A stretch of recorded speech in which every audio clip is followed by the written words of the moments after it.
Welcome to another presentation, and I just want to start the video by thanking people that have been interacting with the videos that I've been doing, and this is a big part of the reason why I'm filming this video tonight, because it's nice to get comments and subscriptions and things like that. But the other reason why I'm obviously making this video tonight is that it's been a really good week for gold investors, especially UK gold investors, because what we saw this week and on Friday is gold actually closed the week very strongly, pretty much at the weekly highs, and we are now in uncharted territory. The pound has never been as weak as it has against gold this week, and by default, gold has never been this high against the pound. So I'm going to talk through in this presentation what is behind this, what's happening in the market to cause this, and a few other little bits, and I'm going to finish off with a prediction as to what I think we are going to see in the market for gold coming up for the rest of the year. So as I mentioned, gold prices have broken out against the pound, so this isn't really a surprise to me, and I'll give you two reasons why. The first one is so gold against the pound went to about £1,580 an ounce at the peak of the lockdown. So when gold prices peaked, when the lockdown was happening, that's where gold prices topped out. There was quite a violent sell-off after it peaked, and then we had the invasion of Ukraine.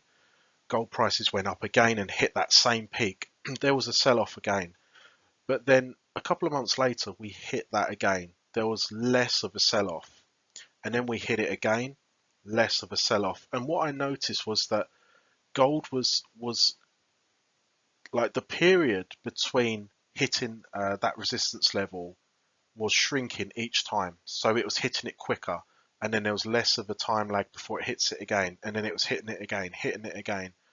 And that told me that what was happening is that the sellers were becoming exhausted at that resistance level, because the violent sell-offs were getting less violent, and they were just becoming little pullbacks. The second reason and the second telling sign that I thought that gold was going to break out up onto the upside was that in 2022 we saw central banks hike interest rates at the highest pace ever. It's never been done that quickly before. And what I noticed was when because I watch the markets quite closely, so when the central banks were actually announcing these rate increases, the gold price would come down a little bit on those days, but give it 2-3 days, gold was back where it was. And I know that there's this whole like markets are forward looking and you buy on rumor, sell on news. So by the time the interest rate is actually announced, gold had already factored it in. I understand that. But the point I'm making is that what I noticed was central banks were raising interest rates and gold had stopped falling.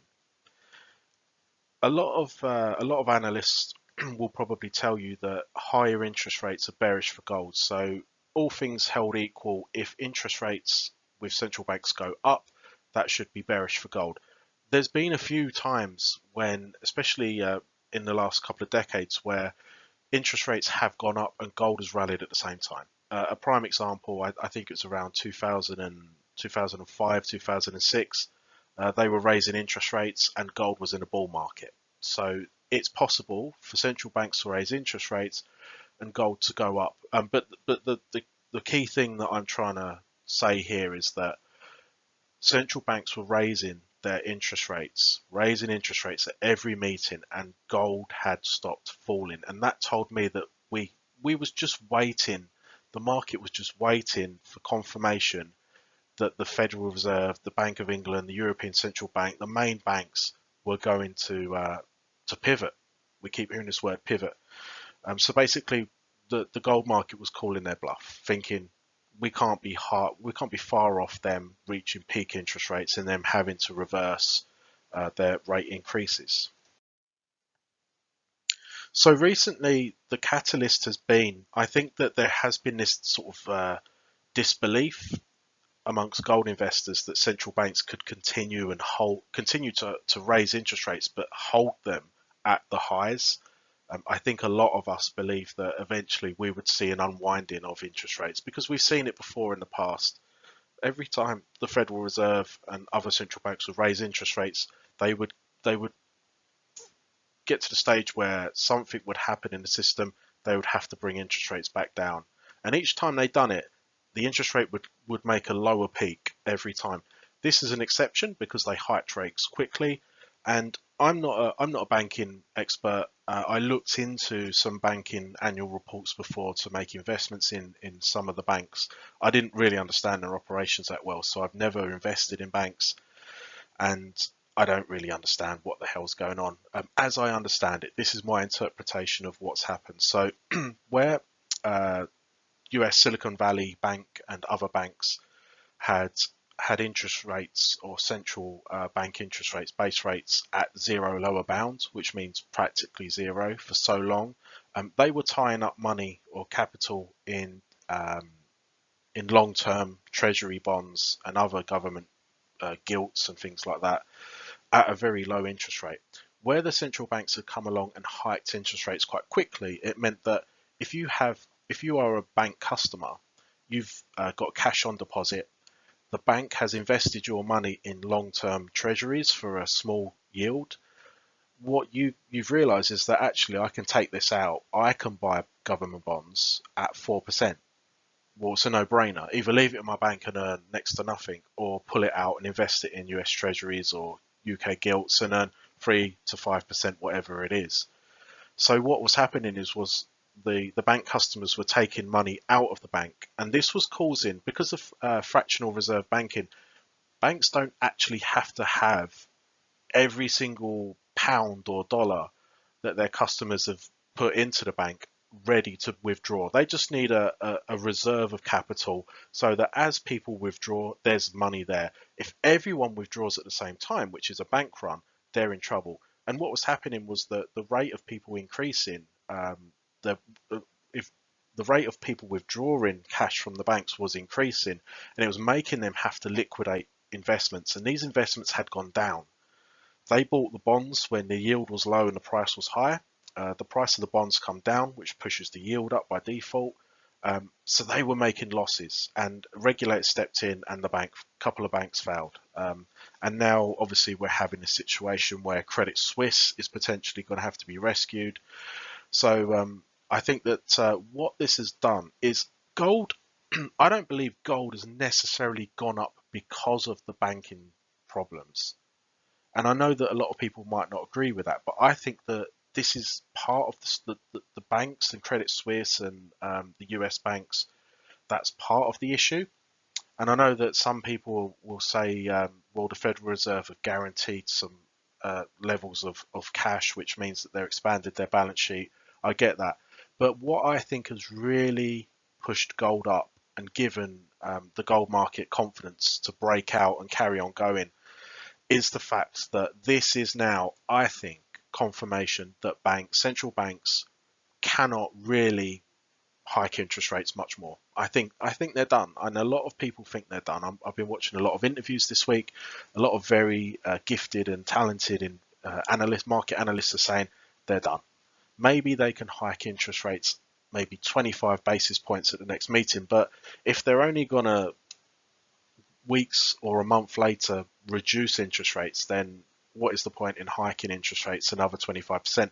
We potentially could be at peak interest rates now. That is why gold is going up. So just a quick heads up, because I think that a lot of you will benefit from this website, Aurinum. They have a lot of resources, free resources on their website for precious metal investors. They publish every weekend a precious metal market report, which talks through about the gold, silver and platinum prices, the fundamentals behind what's happened that week, comparing them to other commodities and other the G10 currencies. But also what is really good is the map that you see at the moment. This is a live view of every single currency in the world and how it is performing that day against the gold price. So you can see general trends here. You can see when all the countries are lighting up red, you know gold's having a bad day across the board. If it's lighting up green, then you can see gold is doing well. If you see a really bold red or green country, you know something's probably happened in that country to cause their currency to move. So it's great for identifying what's going on in the world. I highly recommend you check out the website. Something that I'm a little bit surprised that no one spoke about this, because I speak to a lot of people in the precious metal space online, and everyone has been talking about inflation. They all think that inflation's going to go up. And do you know what? Gold is not the only answer, because not everyone can afford to keep buying gold all the time. There's other ways of protecting yourself against inflation, and this is something that I've given advice to my friends and family about. They didn't want to buy gold, so one of the other things that you can do is buy non-perishable goods. So if there's something like deodorant, shampoo, non-perishable goods that you know you're going to need every week, every month, stock up on them, because the price is going to go up. So buy it now before it goes up. So that's gold is not the only way of protecting yourself against inflation. And finally, where do I think the gold price is going to go next? Well, there's a lot I could say about this, and one of the first things I want to say is that if you look at how gold has performed over the last decade or two, what we are seeing is like stair steps on the gold price chart. So what effectively I mean by that is that you see gold go up, and then it hits a certain level and it starts to go sideways for some time, trading within a range. And then it will break up out of that trading range to the upside. It will level off, almost like going up stairs. And that's what I think that is going to continue to happen. I think that one day there will be a prolonged up move. Whether we're at that stage now, I think remains to be seen, and it will be based on how much of a mess the banks are in, because I think that the central banks have got no choice. If we start to see a repeat of something like 2008, they have no choice but to loosen monetary policy, and the gold price is just going to go ballistic, as is silver as well. So I think that that is a real possibility. There was a time when I haven't always been bullish gold. I was bullish gold for a while, and then I started to question things, because I think that sometimes, and we saw this with Bitcoin, is that you get little niche communities in investment, and everyone is bullish, and anyone that comes in that's bearish or has an opposing view is sort of attacked. And so what you have to be a little bit careful of, especially in like Bitcoin and precious metals, is that when you're talking with fellow investors, that you don't all become like this herd where everyone's bullish and no one can have an opinion against it. And I started to question a few things. And the thing that I couldn't get my head around for a while was interest rates were being held at 0 or 0.1 in the UK. I think it was 0.5 in the US.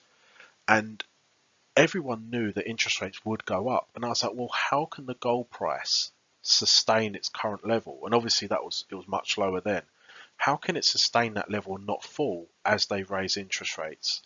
And I just couldn't get my head around it. And then I done more research, and obviously I found out that there has been some times in the past where interest rates have gone up with the gold price.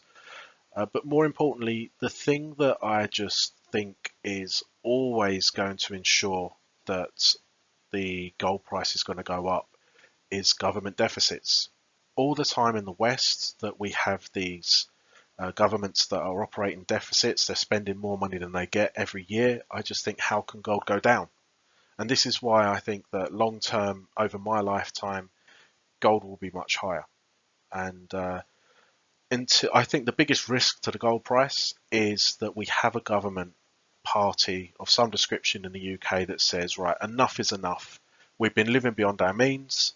We are going to cut spending. We are going to make sure spending is maybe only 80% of GDP. We're going to use that other 20% paying off debt and basically building assets for the taxpayer. And we're going to cut NHS. We're going to cut the school funding. And look, it's never going to happen, because who would vote for a party like that? Politicians bribe us at every election. You'll see at every election there'll be a party come out and say, we will write off student debt. They're bribing students. They're saying, look, you vote for us and we will write off your debt. It's a bribe. That's the way I see it. So all students think, well, I don't really care about politics, but I want my student loans paid off. Yeah, of course, I want them written off. I'll vote for that party. And then you'll get someone that says, oh, if we get elected, all children eat for free in schools. Well, if you're a parent and you don't really care about politics, but one of these parties are saying your kids eat for free, you vote for them, don't you? And it's bribery. And this is how we get this shower of shit in government, because they bribe certain groups to say, vote for me and this is what you'll get. But this is our money. This is our money. This is our tax money. And we're very, I think we're heading towards some sort of socialism where the government just gets bigger and bigger and bigger. And I don't like the idea of that. But anyway, I'm digressing. So yeah, so I just want to say I think that at the moment, gold is at record highs. Normally, any investment that hits a record high, I stay away from. But with gold, is very different because we are looking at gold against the pound, and I just can't be bullish for the pound. I just can't. And the dollar, the same thing for the dollar, the euro, because we just have these governments in that are only interested in the next 4 or 5 years, their government term. They don't care about what long-term damage they're doing as long as they get re-elected. And this is the problem. And this is one of the advantages that China has, because China doesn't have elections every 4 years. They can think long-term, and this is a disadvantage in the West. Yeah, we have these democracies, which is great, but I just think that the way that it's set up by design, it just means that the politicians that give us the best time in the next 4 years are going to be the ones that remain in power. And for the long term, if you're going to carry on spending more than what you earn, something's got to give, and that thing is the currency. One final thing I want to say is that I think there's a lot of investors out there that are expecting central banks to lower interest rates.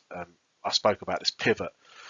I don't know where I stand with this, because I think at some stage, two things are going to happen. Number one, central banks and governments are going to capitulate on their 2% inflation target. I think that we will see a much higher inflation target, maybe 4 or 5%. That will become the norm, where they say, oh, we had a good year, inflation was only 5%. I think that is coming in the next couple of years potentially. And the other thing is that this is more of a longer term forecast for me, but we might be getting there quicker, especially with things like the lockdowns. I think the lockdowns were a terrible policy mistake. That was economic suicide. I think when you look at the US, the UK, and some of the European countries, they've been in economic decline for a while, and I think that really expedited that decline. The fact that we shut down our economy voluntarily, it was a terrible mistake, and we're poorer for it. That's what I believe. But the final thing that I was getting to is that I believe that we will see a higher interest rate, being the low base. So I don't believe we'll go back down to 0% because our currencies are weaker. If you look at some of the poor countries in the world, they've got high interest rates. Why do you think that is? Because they have to attract foreign capital, for one thing, and because their economy is not that strong, they have to offer a higher return to attract that foreign capital. But the other thing is as well, their currency is weak. And when your currency is weak, you need to raise interest rates to get more capital in, foreign flows into your own currency to try and support the value of it.